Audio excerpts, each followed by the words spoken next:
جو بات میں اور عرض کرنے لگا ہوں کہ حفظ ما تقدم کے طور پر بھی ہومیوپیتھک دوا یا دعائیں بطور پروفائلیکٹک وبائی امراض میں استعمال کی جا سکتی ہیں.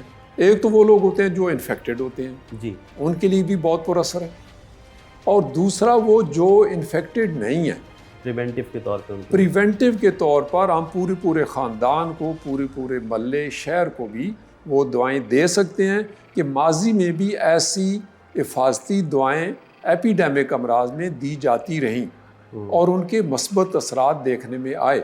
جن لوکیلٹیز میں یہ پریونٹیو دعائیں دی گئیں وہاں پر وہ لوگ بیماری سے بچے رہے, یا ویسا اثر نہیں ہوا جیسے دوسری جگہوں پہ لوگ ہوتا ہے. جی ایسے ہی ہے. تو یہ دو طریقوں سے ہومیوپیتھی سے فائدہ اٹھایا جا سکتا ہے. ٹھیک ہے ڈاکٹر صاحب, ایک سپلیمنٹری سوال اسی کے ساتھ ہی ہے کہ ہم نے پریونٹیو کے اوپر بھی بات کی, ہم نے ڈیورنگ کووڈ کے اوپر بھی بات کی, تو جو پوسٹ کووڈ کے بہت سارے پیشنٹس آتے ہیں جو کہ کہتے ہیں کہ جی ہمارے پاس اب کووڈ نیگیٹو ہو گیا, اور لیکن اب ہمیں جو ہے وہ کاف ہے, ٹھیک ہے نا, ڈائریا بھی چل رہا ہے, تو پوسٹ کووڈ میں بھی ہومیوپیتھی کا اپنا کردار ایک ہے, اور آپ اوبیسلی اس چیز کو فیس کرتے ہوں گے, ایسے پیشنٹس آپ کے پاس بھی آتے ہوں گے.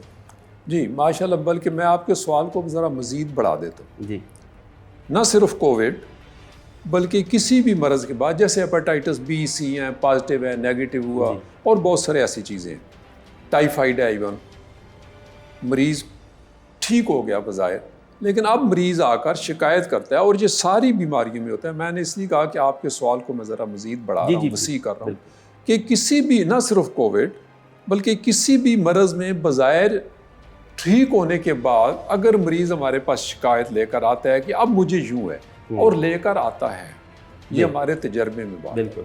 اس کو ہم اس طرح انٹرپریٹ کرتے ہیں کہ وہ مریض مکمل شفا یاب نہیں ہوا. اچھا ہاں, دیکھیں ہومیوپیتھی میں میں آپ کو ایک شفا یابی کا بھی ایک معیار بتا دوں جس میں میں سمجھتے ہیں یہ اپنی مثال آپ ہے.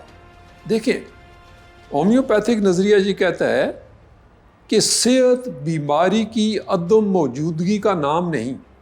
ٹھیک ہے, یہ بڑی غور طلب بات ہے, بڑی امپورٹنٹ بات ہے. جی, صحت بیماری کی عدم موجودگی کا نام نہیں. اس کی تشریح ہو جائے کہ بیماری کی عدم موجودگی سے آپ کیا مطلب لیتے ہیں. جی, آپ کے سارے لیب ٹیسٹ ٹھیک ہے, ٹھیک ہے, کوئی لیب ٹیسٹ کوئی فائنڈنگ آپ کو بیمار ہونے کا فتویٰ آپ پر نہیں لگا سکتی, آپ ٹھیک نہیں ہیں. اور عموماً ایسا دیکھنے میں آتا ہے, ایسا ہوتے ہیں جی ڈاکٹر صاحب پتہ نہیں میں سارے ٹیسٹ کرا چکا ہوں لیکن طبیعت کچھ پوچھ مردہ سی رہتی ہے, اداسی, مزہ نہیں آ رہا زندگی میں, کوئی چارم نہیں ہے. آپ نے اکثر دیکھا ہو ایسے ہی. تو ڈاکٹر نے مجھے کہا تھا ٹیسٹ کرائیں, سارے کرا لیے. تو یہ میرا مطلب ہے کہ صحت بیماری کی عدم موجودگی کا نام نہیں ہے. تو ہومیوپیتھی جو صحت کی تعریف کرتی ہے, یہ بھی میں آپ کو گوشت دیا تھا. ہومیوپیتھی کہتی ہے کہ صحت تینوں لیولز پر توازن قائم رکھنے کا نام ہے. 3 لیول بتائیں کون کون سے؟ جسمانی, ذہنی اور جذباتی. ٹھیک ہے, mind body and mind body and sentiments, جو کہتے ہیں جذبات, جو سینٹیمنٹ لیول پر.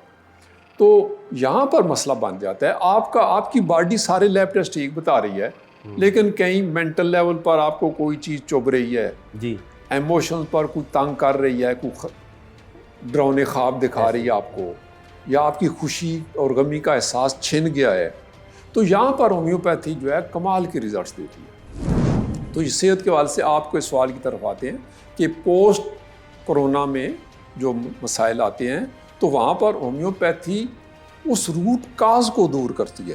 روٹ کاز, مینٹیننگ کاز جو ہے, جو پیچھے بیٹھا ہوا ہے, جو وہاں پیچھے بیٹھ کر تیلیاں ہلا رہا ہے, تنگ کر رہا ہے, اس کو ٹچ کرتی ہے, وہاں سے ریموو کرتی ہے اور مکمل شفا یابی ہو جاتی ہے. زبردست. بہت سب سے امپورٹنٹ چیز ہے یہ لوگوں تک یہ بات پہنچنی چاہیے کہ بیسیکلی جو ہومیوپیتھی طریقہ علاج ہے وہ کس طرح سے مائنڈ پہ جا کے اثر انداز ہوتا ہے, یعنی کہ مینٹل لیولز کے اوپر جب خرابیاں پیدا ہوتی ہیں, ایموشنز خراب ہوتے ہیں, انٹلیکٹ لیول خراب ہوتا ہے, اور پھر وہ آپ کا ڈیزیز الٹیمیٹ کی صورت میں سامنے آتا ہے. تو یوزلی ہمارے یہاں لوگ میرے خیال میں یہ سمجھتے ہیں کہ جب وہ پیٹ میں درد ہوا تو ہی وہ بیماری ہوئی, اس سے پہلے جب وہ ذہن کے اندر ایموشنل چینجز آنا شروع ہوئے تو وہ اس کو اس میں نہیں لیتے, جبکہ ہومیوپیتھی کا کام وہیں سے شروع ہوتا ہے, ڈائنامک لیول سے. میں آپ کو عرض کرتا ہوں نا ایک شخص ہے وہ ڈاکٹر کے پاس گیا, وہ کہتا ہے ڈاکٹر صاحب کچھ دنوں سے نا کچھ بھوک میں مزہ نہیں ہے, بھوک لگتی تو ہے ٹھیک ہے جی, نیند ڈسٹرب ہو رہی ہے, کئی بار آنکھ کھلتی ہے, مثال ہے. ڈاکٹر کہتا ہے فکر وہم نہ کیا کریں, کچھ ملٹی وٹامن کھا لیں, کچھ کھا لیں. وہ پھر جاتا ہے, ڈاکٹر صاحب نہیں یہ بھی نہیں ہے, یہ بھی نہیں ہے. ایک دن وہ جاتا ہے, کہتا ہے ڈاکٹر صاحب مجھے کانسٹیپیشن ہوگی. تو ڈاکٹر کہتے ہیں ہاں اب تم بیمار ہو. صحیح. ہومیوپیتھی کیا کہتی ہے؟ ہومیوپیتھی کہتی ہے جناب یہ قبض ہونے سے پہلے, ایک مثال دے رہا ہوں, قبض ہونے سے پہلے جب کئی ماہ پہلے آپ کو فلاں وقت میں یہ احساس آئے تھے, آپ تب سے بیمار ہیں. بالکل, یعنی ہم روٹ پہ جاتے ہیں. ایسا ہی ہے. اور دوسرا جی جیسے میں نے عرض کیا کہ بیماری ایک ڈائنامک فارم میں ہوتی ہے اور ہماری دعائیں بھی ڈائنامک فارم میں ہوتی ہیں. تو وہاں پر جا کر مین آرگن سے باڈی پر اس کے ریزلٹس آتے ہیں. ٹھیک ہے, ہمارے الگ نظریات ہیں. بیماری اوپر مائنڈ سے شروع ہوتی ہے, اس کے نتائج جب جسم پر بکھرتے ہیں, پیتھالوجی ڈیولپ ہوتی ہے اور سب کچھ اس پر بیمار کا لیبل لگ دیا جاتا ہے. ٹھیک تو ٹھیک, بالکل صحیح. ڈاکٹر صاحب کیا کھانے پینے کی اشیاء جب پیک کی جاتی ہیں تو کیا یہ وائرس اس پیکنگ مٹیریل پر بھی اثر انداز ہو سکتا ہے؟ دیکھیں وائرس کوئی بھی ہوتا ہے اس کو گرو کرنے کے لیے ایک لیونگ آرگنزم چاہیے ہوتا ہے. تو پیکنگ مٹیریل تو بے جان ہے, اس پر یہ گرو نہیں کرے گا.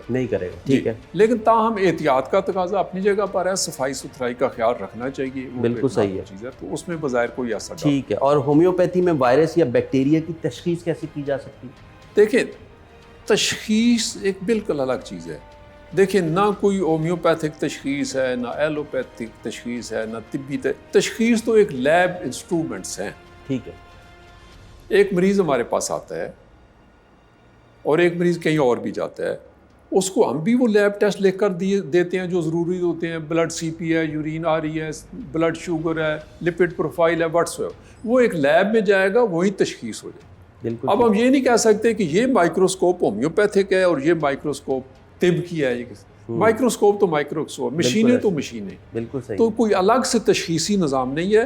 ہم بھی انہی لیب سے سارے ٹیسٹ کرواتے ہیں اور کروانے چاہیے. ٹھیک ہے. میں یہاں یہ بھی عرض کر دوں, بعض ہومیوپیتھی کے بارے میں کہا جاتا ہے کہ یہ ٹیسٹوں پر یقین نہیں رکھتی. ایسی بڑی امپورٹنٹ, یہ بالکل بے بنیاد الزام ہے اس بیچاری پہ. ہم 100% سارے ٹیسٹوں کے قائل ہیں. ہم سارے virus, bacteria, fungus, allergen, microbes, ہر چیز کو ریکگنائز کرتے ہیں اور ہم ان کی ٹریٹمنٹ کرتے ہیں اور ہم سارے ٹیسٹ لیب سے کرواتے ہیں اور ہمیں کرانے چاہیے. ٹھیک ہے. ہومیوپیتھی ہر قسم کے وبائی امراض میں کام کرتی ہے ڈاکٹر صاحب؟ جی یہ میں پہلے بھی تھوڑا عرض کر چکا ہوں کہ ہومیوپیتھی ہر قسم کے, اور انشاءاللہ آئندہ بھی اگر کوئی بھی خدا نخواستہ جو بھی وبائی امراض آئیں گے ان پر بخوبی اس کو کام کرنے کی اس میں صلاحیت ہے. وہ اس لیے میں عرض کروں کہ ہماری جو دعائیں پروو کر کی گئی ہیں نا وہ فار ایور ہیں. میں آپ کو بتاؤں ہماری ایک دوائی ہے بیلاٹون, 250 سال پہلے یہ جن امراض پر استعمال ہوتی تھی اور اس نے جو سمپٹمز پروڈیوس کیے آج بھی وہی کر رہی ہے. ہماری ایک دعا بھی مارکیٹ سے بین نہیں ہوئی آج تک. بڑی امپورٹنٹ بات کر رہے ہیں آپ. یہ آن ریکارڈ ہے. بالکل آن ریکارڈ ہے. ایک دوائی بھی وہ چینج ہم نے مارکیٹ سے واپس نہیں لی جی اب یہ یوں کر رہی ہے یوں کر, نٹ ایٹ آل. جو آئی ہے فار ایور آئی ہے اور ابھی تک وہی رزلٹ دے رہی ہے جو 250 سال پہلے دی. وہ اپنی پوری کوالٹیز کے ساتھ موجود ہے, پوری فل کوالٹی کے ساتھ, اسی طرح ایفیکیسی اس کی ہے اور وہی اسی طرح ماشاءاللہ کام. بس دینے والا پراپر ہونا چاہیے جس نے ہومیوپیتھی پراپر پڑھی. یہ بات آپ نے بہت اچھی کی. دینے والا امپورٹنٹ چیز ہے نا کہ دوائیاں ہماری جو ہیں وہ اپنی تمام تر صلاحیتوں کے ساتھ موجود ہیں, لیکن جو دینے والے کی صلاحیت ہے وہ پوری ہونی چاہیے اور ایسے لوگوں کو سامنے آنا چاہیے. اور میں آپ سے اس پروگرام کے تحت یہ گزارش کروں گا, یہ التجا کروں گا کہ جس طرح سے ڈاکٹر صاحب اپنے درس و تدریس میں جس طرح سے ہومیوپیتھی کو پریکٹس کر رہے ہیں, جس طرح سے اس پہ ریسرچ کرتے ہیں, تو ہمیں چاہیے کہ ایسے لوگوں کے ہم ساتھ جڑے رہیں اور ان سے سیکھیں تاکہ ہم آگے آنے والی جو دور آ رہا ہے جس کے ہر چیز ڈیجیٹلائز ہو گئی ہے, بچے فوراً گوگل پہ جا کے ہر چیز جا کے میچ کرتے ہیں اور اس کو دیکھ لیتے ہیں, تو ہمیں اسی لیول پہ جا کے ہومیوپیتھی کے اوپر کام کرنا پڑے گا اور ہمیں اپنی پریکٹس کو لے کے چلنا پڑے گا. ڈاکٹر صاحب آپ کا بہت شکریہ, آپ ہمارے پروگرام میں وقت دیتے ہیں, آپ سے بہت کچھ سیکھنے کو ملتا ہے, بہت شکریہ. یہیں پہ ہم اپنے پروگرام کا اختتام کرتے ہیں اور ہمیں خوشی ہے کہ شعبہ جرمنی کی جانب سے پیش کردہ اس پروگرام کو آپ نے سراہا. شعبے کی یہ کاوش بنیادی طور پر ایک سوشل سروس ہے جس کا مقصد صحت و علاج کے متعلق مستند معلومات اور آگاہی فراہم کرنا ہے۔ اس سوشل سروس کے لیے شعبے جرمنی اور پاکستان میں ان کے ایکسکلوسیو پارٹنر ڈاکٹر حمید جنرل ہومیو پرائیویٹ لمیٹڈ اور دارالادویات کی خدمات قابل ذکر ہیں۔ انشاءاللہ اس سلسلے کو ہم اسی طرح لے کے آگے چلتے رہیں گے۔ اپنے میزبان علی امام کو اجازت دیجیے۔ اللہ حافظ۔